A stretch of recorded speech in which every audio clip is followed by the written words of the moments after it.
Preview.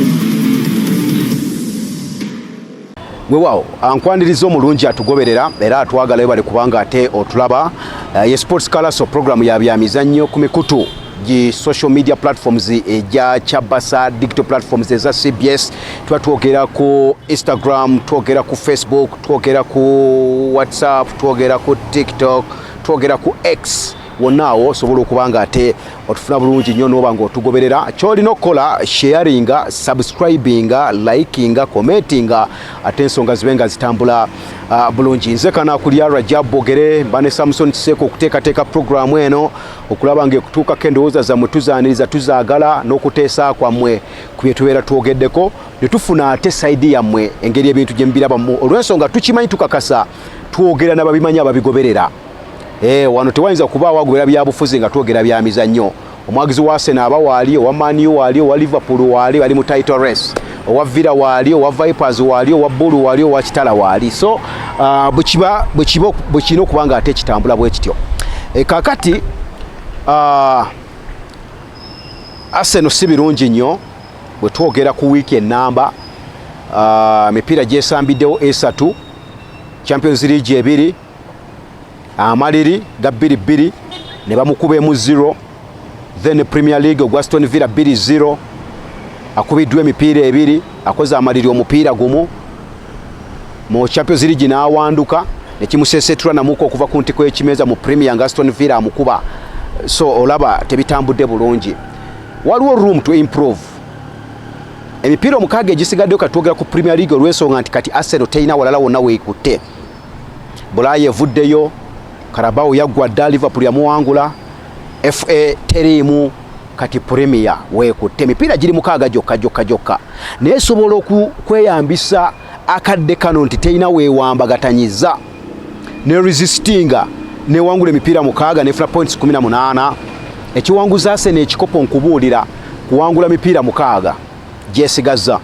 Sisuubira Arsenal wangula mipiira mukaaga nerimu wangula kikopo kya season eno olw'ensonga emipiira omukaaga gye nkugamba nti singa eba egiwangudde, ndowoozamuko mu ndowooza yange tugenda kulaba ku ttiimu ya Man City ng'esuula ne bwe nakola amaliri ejja kuba esudde, tugenda kulaba ku klabu ya Liverpool ng'esuula.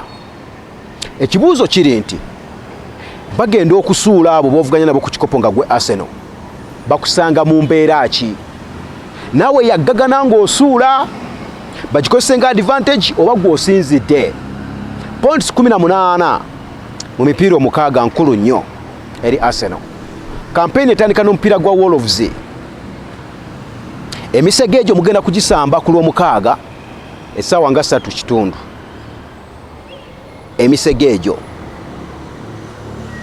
giri boge, bali fresh, ye tiimu eri fresh etalina engagement yonna gye baddemu.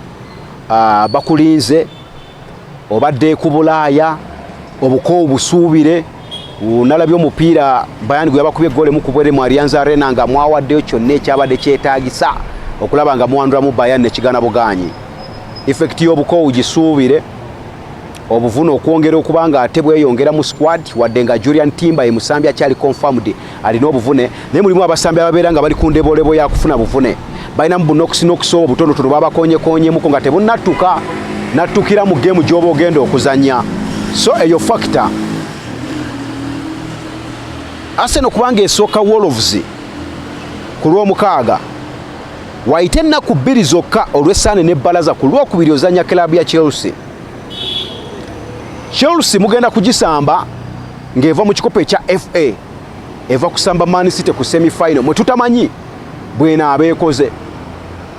1 singa Chelsea ewandula Man City mu mpaka za FA, tuli fenna Chelsea neekuba Man City, wayinza okubawo obuweerero bwa Arsenal kuba Chelsea ku lwokubiri. Okitegedde? Naye singa Chelsea bagikuba Man City neekuba Chelsea neemujja mu FA, nkulayirira kigenda kuba kizibu nnyo okuba Chelsea back to back. Bagikube ku lw'omukaaga mu FA, Arsenal okube Chelsea ku lwokubiri, kigenda kuba kizibu. Kati abawagizi ba Arsenal kye mulina okusaba mu kampeni y'okuwangula emipiira omukaaga gye mbagambye, tutekemu ebibale bisuka omupiira ogwamwe gwe musamba tulowooze kuba opponents bwayina okubanga ate beeyisa. Nkugambye Wolves eri fresh zezimu ku tiimu eziri boge kasamba Total Football kagenda kuddusa Arsenal enkoowu okuba basamba Bayern era okusamba Bayern ogwa 2-2 ne guba costing Aston Villa ne bakuba ne muva mu Aston Villa ne mugenda e Germany ne babakuba tiimu ekyali nkoowu. Singa musomoka Wolves ne mufuna obusatu muba musigaza points 15 ze mubanja epiira 5 musanga Chelsea bw'omala okumukuba ky'olina okusabirira. Nkugambye Chelsea bw'akuba Man City emikisa gijja kubaawo Arsenal okuba Chelsea naye Man City bw'akuba Chelsea n'ava mu kikopo ekya FA n'asigala concentratinga mu Premier kuseeseetula bifo ave mu kyomwenda alinye mu kowake ne bwena ba Conference League ejja muyambayambako okubanga ate akomawo ku Bulaaya ajja kubeera problem. Olwojjukira mu malosamba Wolves ne Chelsea musigaza emipiira ene egya Premier egirimu points 12 omwo olinamu Manchester United olinamu Everton asembayo.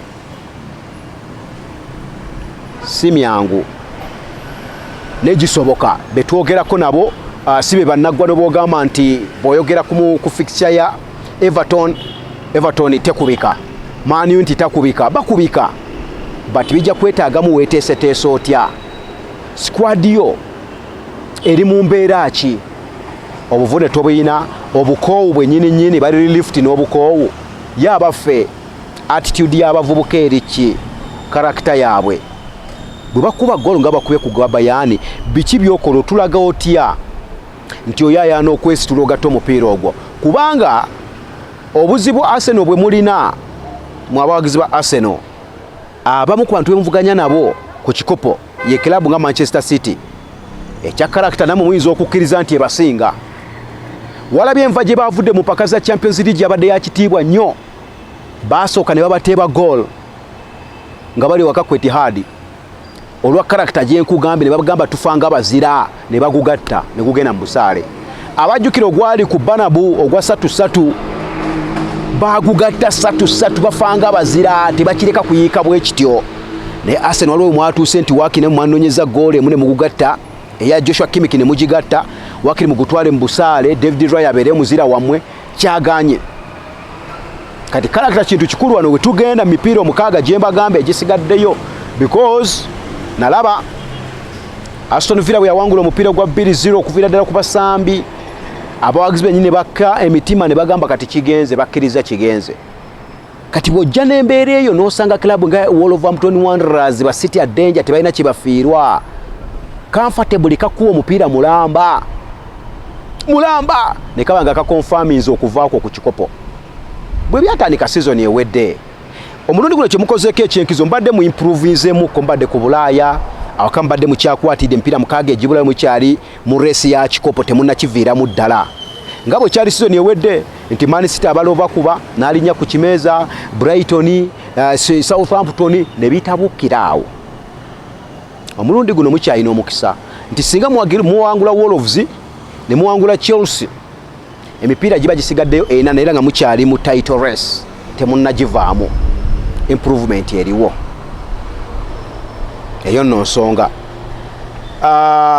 Nkugambye mugenda samba Wolves ekikomyawo ku mitima gya club ya Arsenal senga muwangula omupiira ogwo mugenda kudda ku ntiko y'ekimeeza kubanga Man City yandibawanuddeyo agenda mu mpaka za FA kati ajja sigala n'eggolu erinza omulakira naye gwa at least oba okomezzaawo omutima gw'okubeera ku ntiko y'ekimeeza nti obakulembedde kuwangula mupiira ogwo. Kati ogenda okusamba kilabu ya Chelsea ku lwokubiri olwedde nga gwakulembedde liigi ya Bungereza kikumotivatinga nti toyiise kukka kujjayo wabula osigala okyali waggulu. So bitandikira ku mupiira gwa Wolves tugende ku mupiira gwa Chelsea gulitamininga eno egisigaddeyo muli ne Manchester United omuli clubs nga Everton bwe munaaba mweyisiza ate nga bwe tutunuulira kubanze nina endowooza nti Arsenal singa ewangula emipiira ebiri egisooka gino Wolves ne Chelsea ndabamuko kwe muvuganya nabo abalina embavu ezisuulamukko.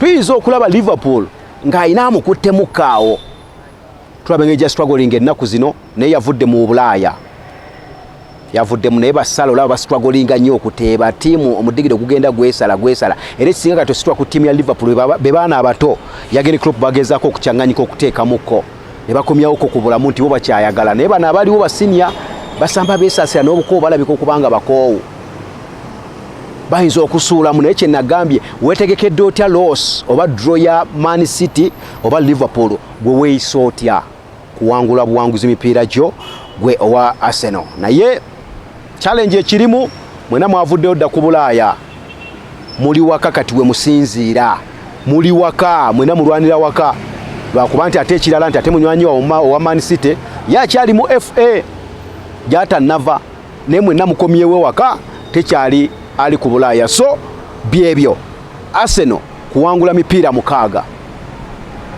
bwegiwangula nkukakasizza mulinda bamu abagenda okusuula esobola okuwangula ekikopo wenjagala tuteesezaawo embavu weeziri ekitwala oba ne bagikubamukko eri abajja okwongera okusuula obubono tekibeeyibaaza awo twine Premier League bwatuuse kati afuuse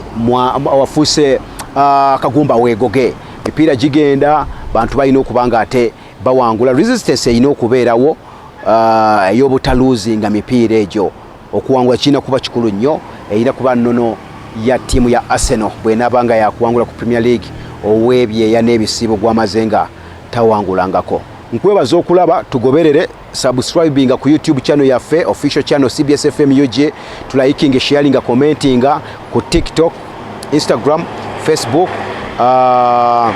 WhatsApp X yalinga Twitter yonna tukwaniriza okubanga togoberera ebibanja byaffe ebyo nze Kanakulya Rajabu Bogere ne Samson Tseka bwe tubeera okulaba nga teekateeka sports kalaso nkwagaliza obulamu obulungi awangaale Ssaabasajja Kabaka.